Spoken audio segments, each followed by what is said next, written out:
plug in like that one. Just simple. How does the shop look with all those people there? I'm about to push them all away from the bike rack. Okay. No, I'm about to push them away. Yeah, no, you're right.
Please welcome NACO President Denise Winfrey.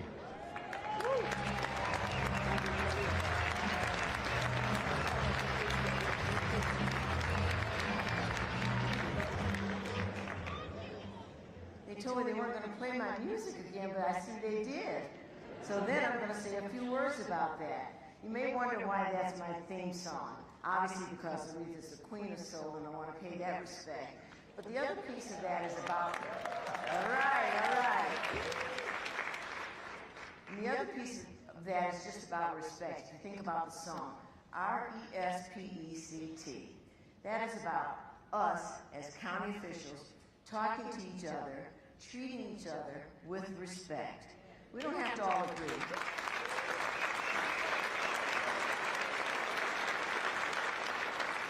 We don't have to all like each other. Certainly don't have to all love each other. But we can treat each other with respect, with civility, with courtesy, with consideration, with some honesty, and that is what we need to do. So that's the point of that theme song, so you're going to hear a lot from me.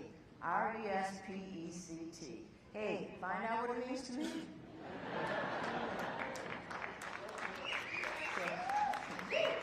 So you know why I'm here today. I have the honor to introduce the President of the United States. Now let me tell you.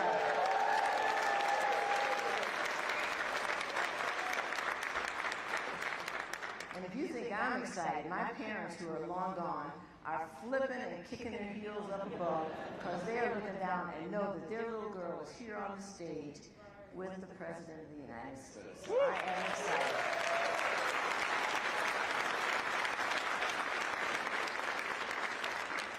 So I'm going to share some of his background. I know some of you know this, but he began his career in public service and county government in Newcastle County, Delaware Council.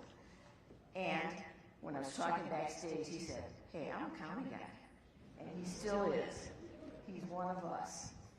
The President understands county government. He went to bat for us securing the historic investments in counties from the American Rescue Plan. Don't forget, that was $65.1 billion direct to counties.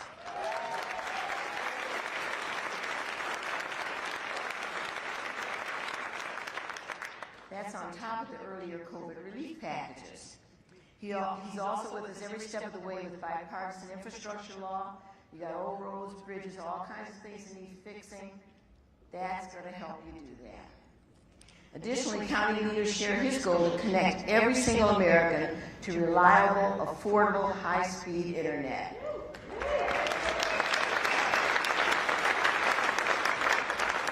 The With the laws passed in the last few years, we're going to be able to achieve that goal. We're pleased to hear President Biden discuss in his State of the Union address a commitment to tackling our mental health crisis. As we mentioned earlier, just as we mentioned earlier this morning, that's a national crisis. People at younger ages, broader, deeper, being affected by that. So we're going to get a handle on that with his help. This is an issue that affects every county, and we look forward to working with him on it. Thank you, President Biden. We're grateful to have a strong partner in the White House. And look at what we've had here at this conference. All levels of the administration, high levels, here with us through his support. So it is my honor to introduce to you our friend, the 46th President of the United States, the Honorable Joseph Robinette Biden.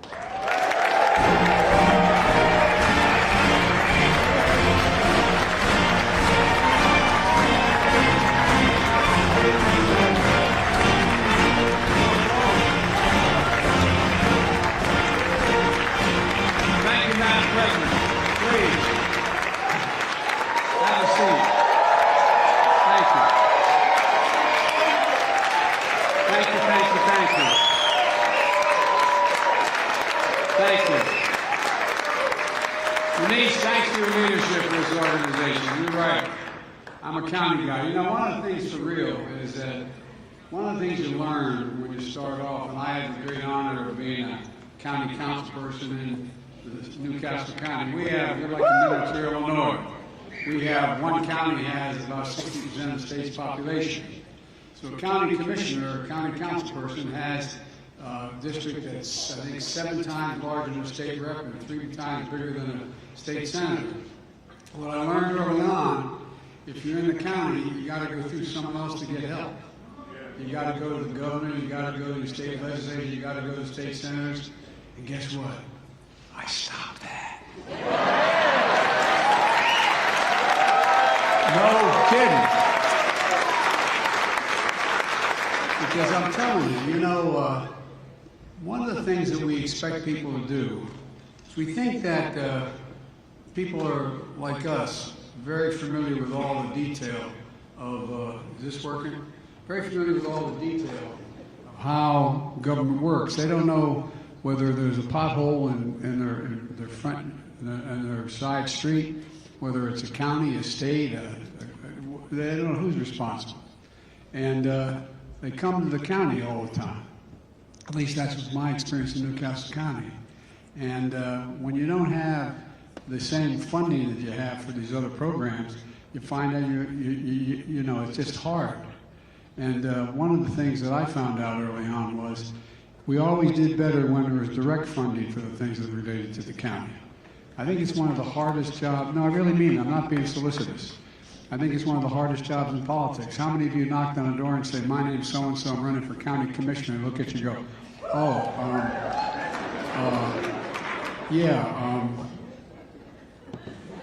you wonder what the county commissioner does, aren't you? Yeah. So I sincerely mean it. And so I want to begin by thanking you all for what you do. Thank you, thank you, thank you. I ran for the United States Senate because being in the county council was too hard. Look, I'm glad to be here with all of you. Before I begin, I want to take a moment to say our hearts are with the students and the families of Michigan State University. Last night I spoke with Governor Whitmer, and the FBI and additional federal law enforcement are on the ground assisting the state and local folks, and 3 lives have been lost and 5 seriously injured. And it's a family's worst nightmare. It's happening far too often in this country. Far too often. While we gather more information, there's one thing we do know to be true. We have to do something to stop gun violence ripping apart our communities. Ripping apart.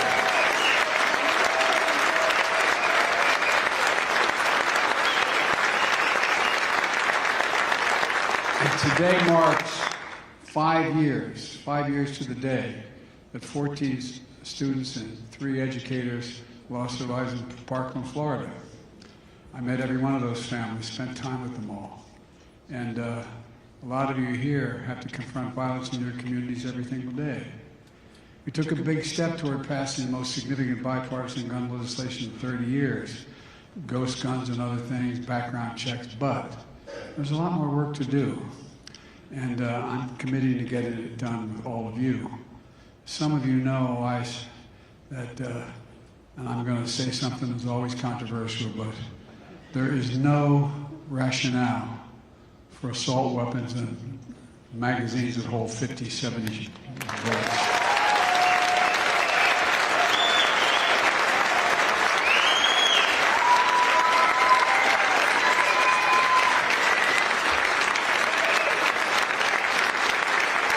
We got it done once, and we'll do it again. But anyway, look, some of you know, as I said, I started as a councilman in Delaware, and the county executive of Newcastle County is here today, Matt Meyer. Matt, where are you sitting?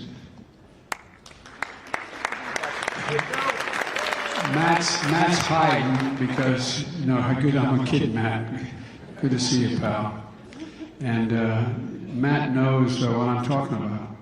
When people have a problem, they've got your number, they knock on your door. Not only you, but your spouses can't go to the grocery store, the gas station, can't show up without, can you fix my such and such? Well, I've always had enormous respect for the job you do. You're the ones who make people, make sure everything gets fixed. The libraries stay open late so kids can do their homework. The sewer system is backing up into the creek and their basements, so you make sure that your public health department runs smoothly, that your communities are meeting the needs of growing and changing populations, that your residents have access to affordable housing, that you're investing in public safety. There are huge responsibilities you have. They touch every aspect of people's lives. And when your constituents call needing help with a state problem or a city problem, you take the call and you get it done. You end up calling to make sure you find out how to get it done. Simply put, you get things done. You used to get things done, fixing problems. And that's because you know the measure of success isn't how partisan points are scored, but it's how you fix the problem. Can you fix the problem, whether you're a Democrat, Republican, or Independent? We're often told that Democrats and Republicans can't work together. And, you know, there's always been competition. But in the last 10, 12 years, it's been particularly tough. But as I told my friends in Congress in my State of the Union address last week, I believe people sent us a clear message in this off-year election. Fighting for the sake of fighting gets us nowhere. We're here to get things done. That's why we got elected. It's always been my vision, and I really mean it's always been my vision, and I know it's yours as well. Over the past 2 years, we've been delivering on that vision. When I came to office, the pandemic was raging and our economy was reeling. But together we acted. Less than 2 months after we took office, the American Rescue Plan led to the fastest economic recovery of any major economy in the world. And I know that at the beginning of the crisis, like you did, that strengthening state and local governments was the key to our recovery. But when the CARE Act was passed, before I came into office, just before it, under the previous administration, some of you had to go to your state legislatures to get permission to use the money that was in the act. I used to be in your shoes. Only 120 counties in the United States of America got help in that CARES Act. There was a lot of money, but only 120 counties. When I signed the American Rescue Plan, it sent $350 billion for the first time in history to every state, city, and county in America. We made sure all of you, over 3,000 counties got direct funding because I know we empower you directly, you get the job done. 3,000 counties. That money helps shore up your budgets, avoid painful layoffs, put cops back in the beat, firefighters back in the job, teachers in the classroom, nurses in the emergency rooms, and it worked. Since then, because of you, we've created 12 million jobs. Just 500 million alone last month alone. We've now created more jobs in 2 years than any administration ever created in a 4-year term. And folks, The unemployment rate is 3.4%, a 50-year low. We've seen record small business applications. By the way, every time someone makes an application for a small business, that's hope. It's hope. Expressing they got hope and get something done. We urge you to use the rescue plan money to make communities safer. Invest in affordable housing, get small businesses back on their feet. Train your workforce, and you did. In Travis County, Texas, and Pierce County, state of Washington, you're addressing homelessness by increasing affordable housing stock, partnering with nonprofits to get to the root of the problem. Ramsey County, Minnesota, is addressing worker shortages in child care and health care by training residents to become nurses and licensed child care professionals. The American Rescue Plan also provided $12 billion to address mental health needs arising from the pandemic. I know that addressing mental health is a priority for so many of this organization. And by the way, one of the things that I wrote down, I had lunch with the Vice President today, and I keep little note cards about what I think we have to do, and I said, we have to pass legislation on the damaging technology that's having an effect on our kids. We've got to change the way the internet works and the way people can use our children. It's got to stop. Milwaukee County is using rescue funds to mentor kids involved in the criminal justice system. LA County is offering job training for kids in vulnerable populations. With the Bipartisan Safe Communities Act, the most significant gun safety legislation in 30 years, we're providing another $10 billion to prevent violence and threats resulting in human trauma. $2 billion of that is for young people in particular, to pay for things like school counselors. And as part of the Unity Agenda in the State of the Union, I call for a surge in resources to deal with fentanyl epidemic that I know is devastating many of your communities. We now have a record number of personnel working to secure the border. We've now seized over 23,000 pounds of fentanyl just in the last several months. But if we're going to have the strongest economy in the world, we have to have the strongest and the best infrastructure in the world. We used to be number one in the world. Now we're moving to number 14. And China used to be number, I think, 10 or 11. Now they're number 2. Folks, that's why I asked Congress to pass the Bipartisan Infrastructure Investment Act, larger than any investment made in infrastructure since Eisenhower's interstate highway system. A number of Republicans came together with Democrats to help us get it passed. And we're rebuilding the country through the bipartisan infrastructure law. In your counties, we're investing in roads, bridges, airports, public transit, water systems, high-speed rail, so much more. In Maricopa County, Arizona, we helped build a new bridge over the Holly River.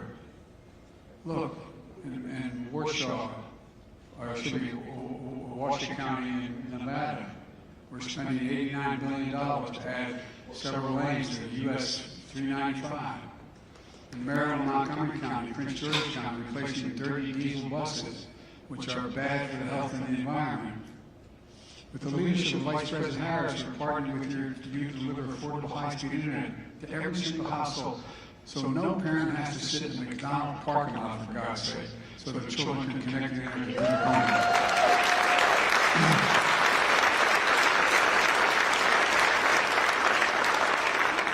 We've already added 16 million more households with affordable internet. We're just getting started. We're also making the biggest investment ever in climate through the Inflation Reduction Act, creating millions of good-paying jobs, investing in fence-line communities that suffer the most of the consequences of being smothered by pollution. Think of Cancer Alley in Louisiana, or as the Delaware delegation can tell you, Route 9 in Delaware. They're going to be the first ones to benefit. We passed the CHIPS and Science Act, which has led to a commitment of over $300 billion, $300 billion in private investment in manufacturing. We're opening factories in your states to build semiconductor chips and electric vehicles and advanced batteries that's going to power those vehicles. In my first 2 years in office, we created 800,000 manufacturing jobs. Where in the hell is it written to say we can't lead the world of manufacturing? Where does it say it? For decades, we imported projects and exported jobs because it's cheaper jobs overseas. A lot of companies left. How many of you come from areas where you used to have a factory of 400 or 500 people and everything got lost and just hooked up and took off overseas? What happens? It leaves the community devastated, lose hope. How many of you have heard someone say to you, well, my daughter came up and said, I can't live here anymore, Mom, there's no jobs. I gotta move. Now America is exporting products and creating jobs at home. Today's report on inflation shows the good news is that inflation in America is continuing to come down. It's fallen 7 straight months, more to go. Food prices at the grocery store are coming down. Gas prices are down $1.60 to the peak. Real wages for working Americans are up over the last several months. Delivering welcome breathing room. Listen, my dad used to say, all I'm looking for, Joey, is just a little breathing room at the end of the month. Just a little breathing room. Have a little bit left over after I paid all my bills. We're seeing this progress even as unemployment remains at a 50-year low. We're going to have bumps on the road still. There's still more work to do as we make this transition more steady, more stable growth. And there could be setbacks along the way. That's why my unwavering focus is on continuing to lower costs for families, rebuild our supply chains, invest in America. Today's data reinforces that we've made historic progress and we're on the right track. Now we need to finish the job. We're building the economy from the bottom up and the middle out. So every county across America, not just as works on costs and the coast-to-coast areas, but in the heartland. My plan I refer to as the blue-collar blueprint to rebuild America. We're creating good jobs you can raise a family on, and most don't require a college degree. Jobs that people don't have to leave home in search of opportunity. Let me just give you a few examples. Intel is going to invest $20 billion on 1,000 acres outside of Columbus, Ohio, that I refer to as a field of dreams. They're going to build 2 fabs, they call them, factories that manufacture semiconductors, which, by the way, the semiconductors were invented in America. You got it? Invented in America. Now we used to have 40% of the world's chips manufactured. We're down to 10% because we forgot. Not anymore. Intel's going to create 7,000 jobs building in that field of dreams, 3,000 working on the fabs, 4,000 building the facilities. The average salary in one of those factories is going to be roughly $130,000 a year. And you don't need a college degree. You don't need a college degree. That's building America from the bottom up and the middle out. But there's $300 billion being invested. And now we're doing all this and so much more while cutting the deficit more than $1.7 trillion in 2 years, the largest deficit reduction in American history in my first 2 years in office. Largest. You may have seen the spirit of debate in my State of the Union address. It was kind of fascinating. I felt like I was back in a playground.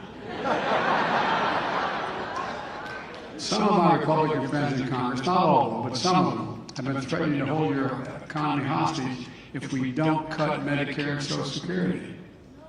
When I called them out on this in the State of the Union, it sounded as though they agreed right then and there to take those cuts off the table. I sure hope so. If that's true, I'll believe when I see it, but I hope that's true. That's also when we see whether or not we're going to plan to cut Medicaid and other programs critical to people. Most of you have finally reached a point where your revenues are climbing and your budgets are stable, most of you. And so I know that you share my concern that some in Congress are putting that progress at risk by threatening to have America default on its debt, which would be catastrophic for counties and the country. In fact, even coming close to default will raise borrowing costs, make it harder to finance key projects in the communities. Ironically, nearly 25% of the entire national debt, which took 200 years to accumulate, so the national debt is 200 years old, accumulated over that period of time. 25% of that debt was added in the previous 4 years of the last administration. 25% of 200 years of debt. So I met with the Speaker of the House. He's a decent guy. He's got a tough job. He made it real clear to me what he wants to do. He says he's not going to raise taxes at all on anybody. He just wants to cut programs. So I suggested instead of making threats about the debt ceiling, which would be catastrophic, let's just lay out our budgets. I'll lay out mine on March the 9th, exactly what I want to spend, who gets taxed, who doesn't get taxed, what programs get cut, what programs get added. And he should do the same. We can sit down and go, I mean sincerely, go over it, see what they want to cut, see what we want to cut. But here's the thing. If you add up the proposals my Republican friends in Congress have offered so far, just so far now, legislation, they would add another $3 trillion to our debt over the next 10 years. Let me be specific. Here's how they do it. They made it clear in legislation introduced the investment we made to crack down on tax cheats, billionaires and millionaires. The CBO says by doing away with those extra agents, we're going to cost the American public another $114 billion in lost revenue. They finally have made Medicare negotiate the drug prices. Well, they want to repeal that. They want to repeal the prescription drug savings and increase subsidies to big pharma. Right now, for the first time in history, and I've been trying to do this for over 30 years, we pay the highest prescription drug cost of any nation in the world. Any nation in the world. No one else is close. So what do? We passed a law that said that in order to be able to, the Medicare, which pays billions of dollars in Medicare bills for everybody, Medicare should be able to negotiate drug prices. Say, we will only pay you so much for that drug if you want to sell the drug to Medicare to give to people. Well, guess what? It passed. Now, if that gets cut, and by the way, it's like, when we talked about this bill being passed, everybody said, yeah, and promised we were going to bring down drug prices. Insulin. How many of you know somebody who has diabetes and needs insulin? Yeah, a lot of you do, a lot of people. Well, guess what? Those folks who need it, including 200,000 kids, are paying somewhere between $400 and $600 a month. You know what they're paying now as of the 1st of January? $35.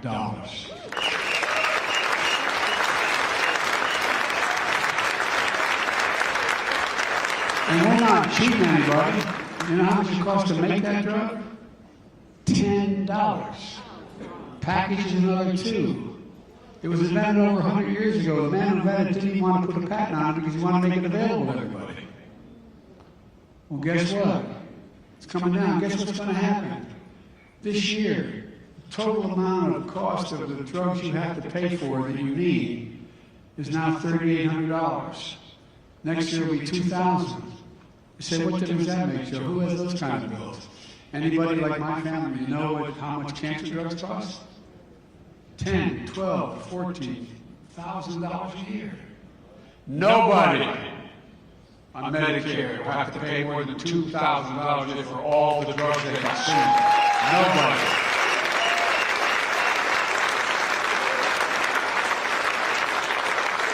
And guess what that's doing? That's saving the taxpayers $159 billion a year. That's they're paying that much less out to Medicare recipients.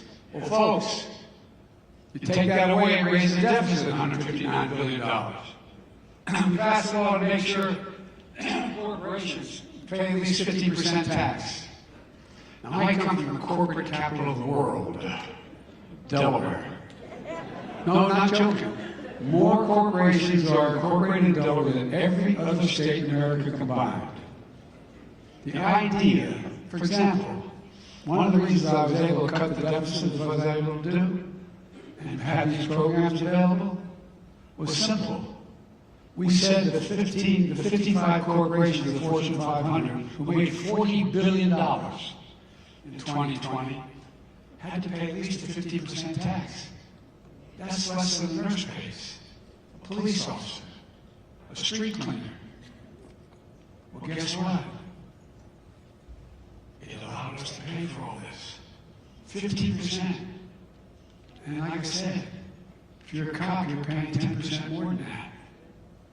Look, they want to repeal, again, that tax. They want to repeal the corporate minimum tax, which is 15%. If they do that, that'll add $222 billion to the deficit to repeal what we passed.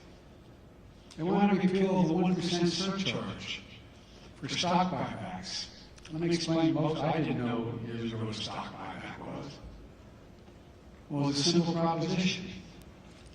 If in fact one of the big mistakes I made as a U.S. Senator, and it was well intended, like a lot of things, like the Nazis say, the road to hell is paved with good intentions. Well, one of the good intentions I voted with Bill Clinton, who's still a good friend, to say that no corporate man, no corporate president could make more than $1 million from the profit of from a corporation they ran. Well, that incentivized everybody to get paid by stock buybacks. So I think it's 91% of all corporate execs are paid in stock. Well, what's the one way to increase your salary? Buy back your stock. It raises the price of the stock, raises the value. And shareholders, and you do well, but guess what? You end up not investing in the thing you're engaged in. For example, corporate America, you had the oil companies. You know how much they made in profit this year? $200 billion in the middle of an energy crisis. Because they bought back their stock and they're not investing in refineries, repairing or maintaining them. Now they're saying that it's a legitimate argument they make. They said, Biden, you want to go green, and in 10 years we won't need this. Well, guess what? We're going to need oil for a long time, gas for a long time. It's not going to all go away. But look at all the refineries that are closed because they're not investing in the nature of the business they're involved in. There's one example. And so what did we do? We added a % tax on the stock buyback. If you eliminate that, it's going to cost $74 billion more in deficit. They want to extend the Trump tax cuts from the previous 4 years, which cost $2.7 trillion in deficit, extended. And guess who gets it? You all don't. The point is this. I believe we can be fiscally responsible without threatening to send our country into chaos.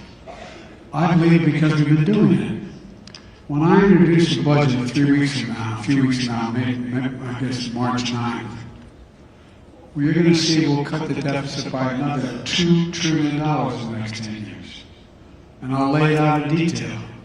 But here's the bottom line. I'm simply not going to let the nation fall on its debt for the first time in history. America as a nation has paid its bill for the last 200 years.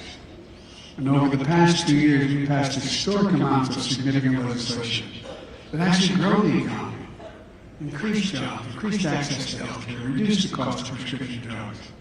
We're on our way to building the best infrastructure in the world again. But as all of you know, the work doesn't stop here. So let's finish the job. I'm really optimistic for the year ahead as we implement the laws we've already passed. We didn't pass another single thing. The things that are going to take place by implementing just the laws we passed last year are going to deliver real benefits to people that they're going to feel in their everyday lives. Just like people now understand, since the Inflation Reduction Act was passed, seniors are only going to pay $35 for prescription insulin. We're seeing the effects. It's going to change people's lives. This is the work we're going to continue to do together, Democrats and Republicans, and we're proving in every county in America, our best days are ahead of us. They're not behind us. This is the United States of America, for God's sake. There's nothing, I mean this sincerely, there's nothing we can't do. We're the only nation in the world that's come out of every crisis we've ever met stronger than we're into. The only nation that's ever done that. We're the only nation in the world. because we have a resilient population. America never gives up, never steps down, never backs away, never stops. I mean it. We have an incredible country. There's nothing beyond our capacity if we do it together, and we're looking to the counties to be the key to getting it done. God bless you all. Thank you, thank you, thank you. May God protect our troops.